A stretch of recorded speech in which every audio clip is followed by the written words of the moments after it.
সীতার কিছুতে সতীত্ব নষ্ট করতে পারলো না। মাতা ছিল সতী। এই যে রাজ্যের যে লোকজন আছে তারা তো জানে না মা দেশ ছিল সতী। তারা যদি জানতো তাহলে মায়ের নামে কিছুতেই তারা কলঙ্ক গাইতো না। তারা বলছে আমরা এমন রাজ্যে বসবাস করিতেছি, সে রাজ্যের রানী তো হলো একজন অসতী। এইভাবে যখন কিছুদিন কেটে গেল, শ্রীরামচন্দ্র একদিন, 2 দিন, 3 দিন যখন শুনতে পেল, তখন শ্রীরামচন্দ্র এই একদিন কি কার্য করলেন? সে একটা পরিকল্পনা নিল, আমি আজকে দেখি কে আমার এই লক্ষ্মীর নামে কলঙ্ক গাইতেছে। শ্রীরামচন্দ্র তখন ছদ্মবেশ নিয়ে নগরে তখন ঘুরতে লাগলেন। দেখলেন ধুরমুখ নামে এক দোপা, তারা শ্বশুর এবং জামাই তারা কাপড় কাচাইতেছে। সেই দুর্মুখ দোপা তার জামাইকে বলতেছে, হে জামাই, তুমি আমার মেয়েকে অসতী বলে আমার মেয়েকে তুমি তোমার গৃহে নিয়ে যেতেছ না। আমরা এমন রাজ্যে বসবাস করিতেছি, সে রাজ্যের রানী হলো একজন অসতী। যে রাবণের কাছে সীতা ছিল, সেই রাবণ কি সীতার সতীত্ব রক্ষা দিল? যে নিজের বাপুস পুত্রকে পর্যন্ত সে বলাৎকার করেছিল, সীতাকে সে কি ছেড়ে দিয়েছে? সেই অসতী সীতাকে নিয়ে যদি শ্রীরামচন্দ্র গড় করতে পারে, রাজ্য পরিচালনা করতে পারে, তাহলে আমার মেয়ের দোষ কোথায়?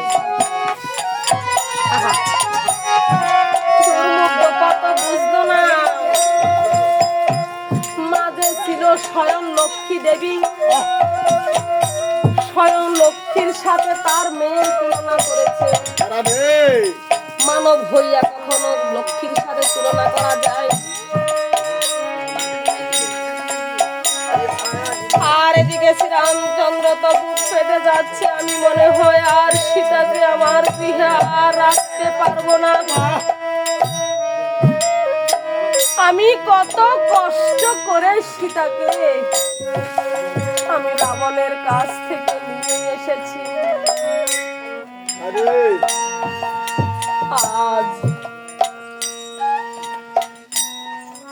আজ বলছে সীতাকে সে নাকি অসতী। আমি তো হলাম এই রাজ্যের রাজা, আমার কর্তব্য হচ্ছে প্রজারা কিভাবে সুখ শান্তিতে থাকে, প্রজাদের কিভাবে মঙ্গল হয়, আর কিভাবে আমার প্রজারা সুখে থাকবে। আমার যদিও কষ্ট হয়, আমার যদিও ত্যাগ করতে হয়, আমাকে সেটা একবার দেখতে হবে। আমি যদি রাজা হইয়া যদি আমার প্রজাদের যদি আমি কামনা না করি, তাহলে প্রজারা আমার থেকে কি শিখবে? না, আমি মনে হয় আর সীতাকে আমার রাজ্যে রাখতে পারবো না। আর এদিকে লক্ষণ যখন লক্ষণকে কহিতে লাগলেন, ওরে লক্ষণ, আমি মনে হয় আমার এই সীতাকে আমার গৃহে আর রাখতে পারবো না। কেন দাদা এই কথা বলছেন কেন দাদা? ওরে লক্ষণ, এ রাজ্যের কিছু কিছু লোক সীতার নামে কলঙ্ক গাইতেছেন, সীতাকে অসতী বলছেন। সীতাকে অসতী বলছে? আমি তার জিভ কেটে ফেলবো দাদা। তুই কয়জনের জিভ কাটবি আর কয়জনের মুখ বন্ধ করবি? কি বলছো দাদা? আর এদিকে লক্ষণের বুক ফেটে যাচ্ছে। দাদা গো, ওগো দাদা, তুমি এমন বাক্য আমাকে বলো না দাদা।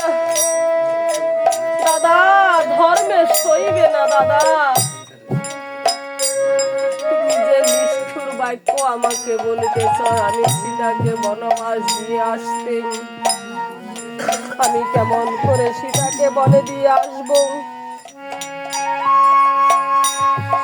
আমি এই সীতার জন্য আমি একদিন শক্তিশাল পর্যন্ত পেয়েছিলাম। আমি এই সীতাকে উদ্ধার করিতে বানর সেনাদেরকে নিয়ে আমি ওই রাবণের কাছে গিয়েছিলাম। আমি কেমন করে এই লক্ষ্মীকে আমি বনে দিয়ে আসবো? আর এদিকে রামচন্দ্র যখন বিয়ের দিকে যখন প্রবেশ করলেন,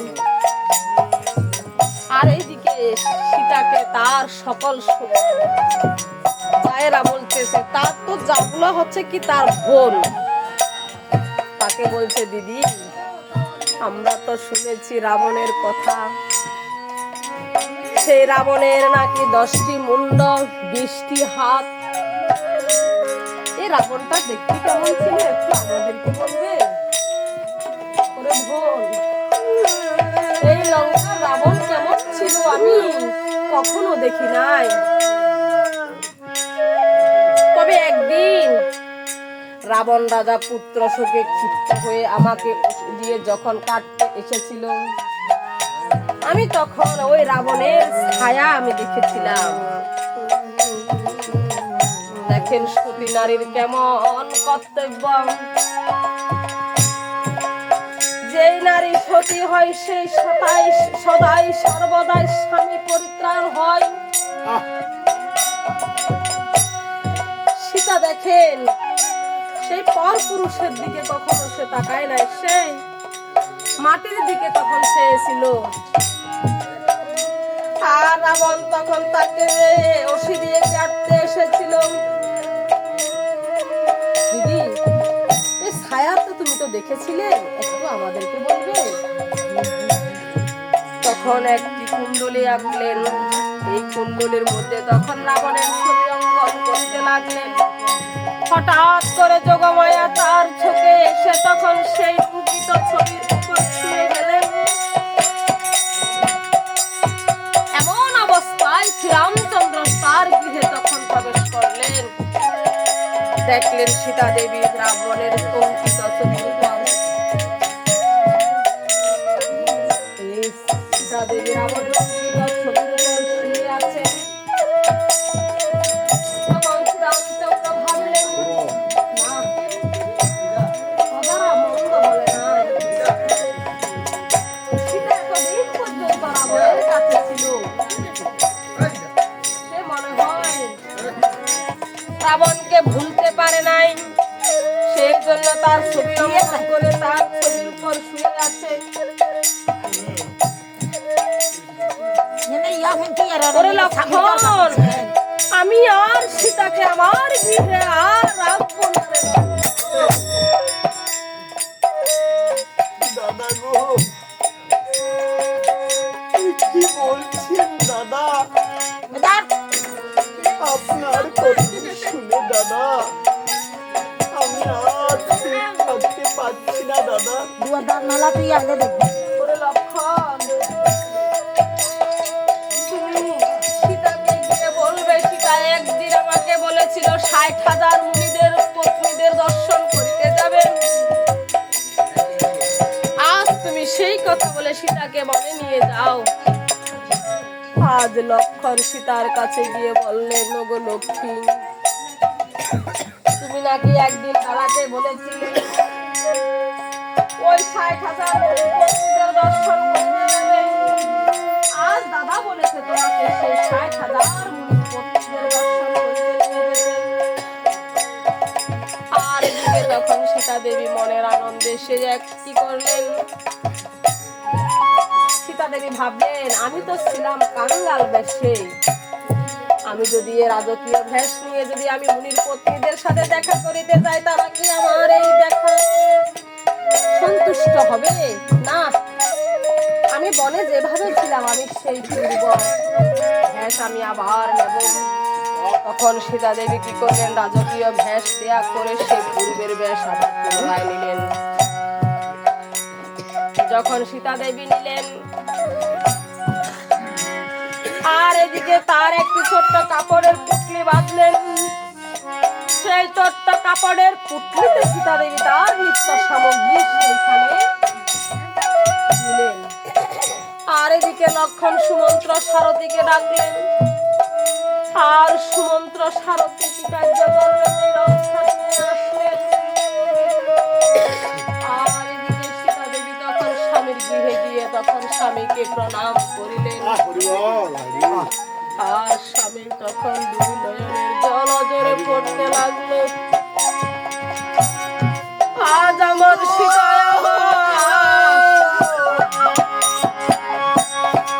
আজ আমার সীতা আমার গৃহ থেকে চির বিদায় নিয়ে যাচ্ছে।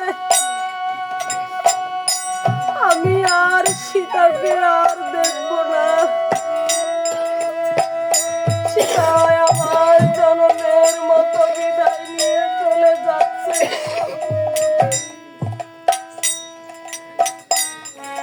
আর এদিকে শ্রীরামচন্দ্রের নয়নের জল তখন ঝরতে লাগলো। সীতা জানে না রে, আমি যে তাকে ছলনা করে এই বনবাসে দিয়েছি। আর এদিকে সীতা তখন শাশুড়ি মায়ের মন্দিরে গিয়ে শাশুড়ির মাদেরকে নমস্কার করলেন।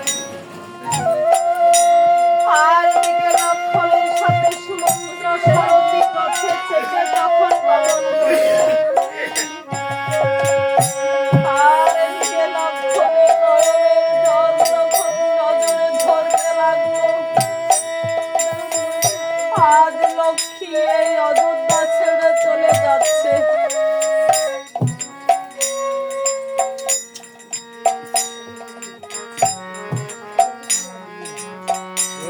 আজ অযোধ্যা ছেড়ে চলে যাচ্ছে।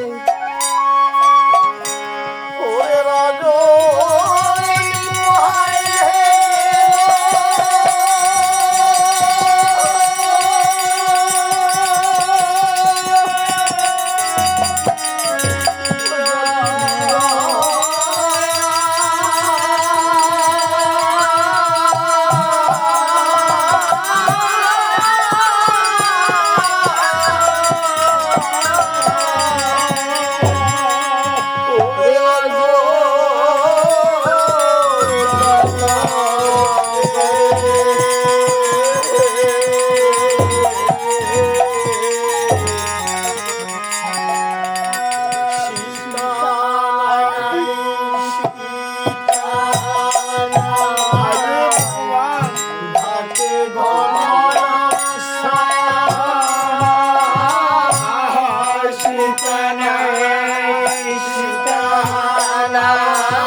সত্যি সত্যি তুমি আমাকে শ্রীরামচন্দ্র রথের পানে চেয়ে তখন শ্রীরামচন্দ্র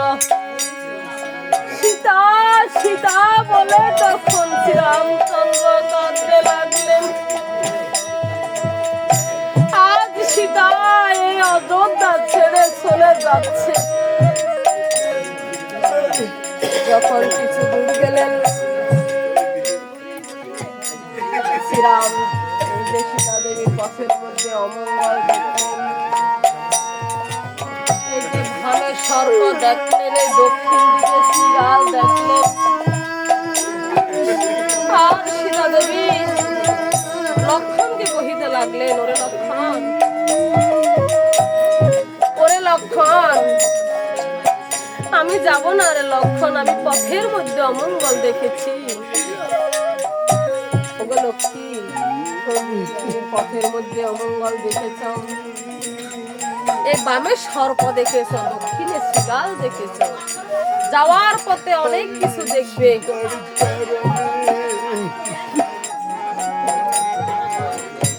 যখন আরো কিছু দূর গেলেন,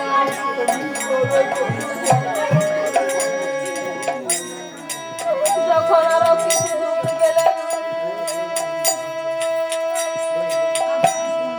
একটি নদী পার হয়ে তখন শ্রীরামচন্দ্র এই যে লক্ষণ ঠাকুর সীতা দেবীকে বললেন, কি বললেন?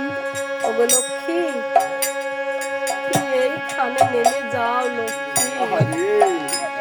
ওরে লক্ষণ, তুমি বলেছো আমাকে 60,000 মুনিদের পত্নীদের দর্শন করিতে নিয়ে যাবে, এইখানে তো একটা মুনির পত্নীও নেই, তুমি আমাকে বলছো এইখানে নেমে যেতে। ওরে লক্ষণ, আমি এইখানে কেন নেমে যাব? ওগো লক্ষ্মী, ওগো দেবী, ওগো লক্ষ্মী, দাদা বলেছে তোমাকে এইখানে রেখে যেতে দেবী। আমি তোমাকে ছলনা করে আমি নিয়ে এসেছি লক্ষ্মী। দাদা বলেছে তোমাকে এইখানে নেমে রেখে যেতে। দাদা বলেছে তোমাকে বনবাস দিয়ে যেতে। ওরে লক্ষণ, ওরে লক্ষণ, তুই আমাকে এই কৃষ্ণে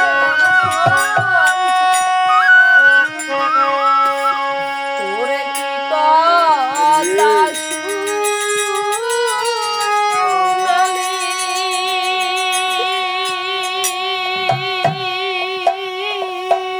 লক্ষণ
আমার কেহ না।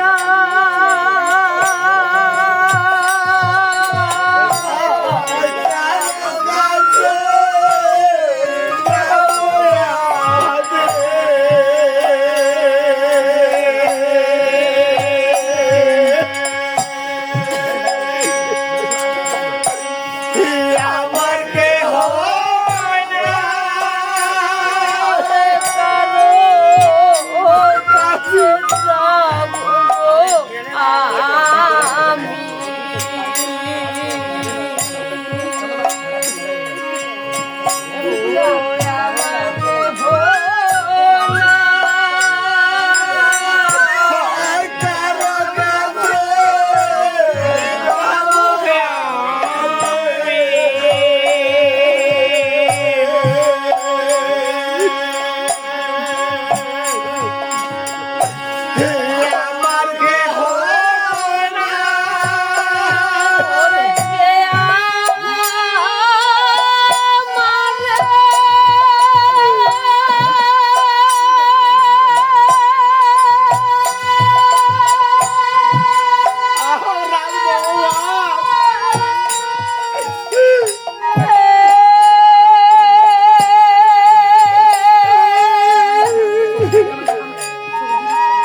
ও আমার কেহ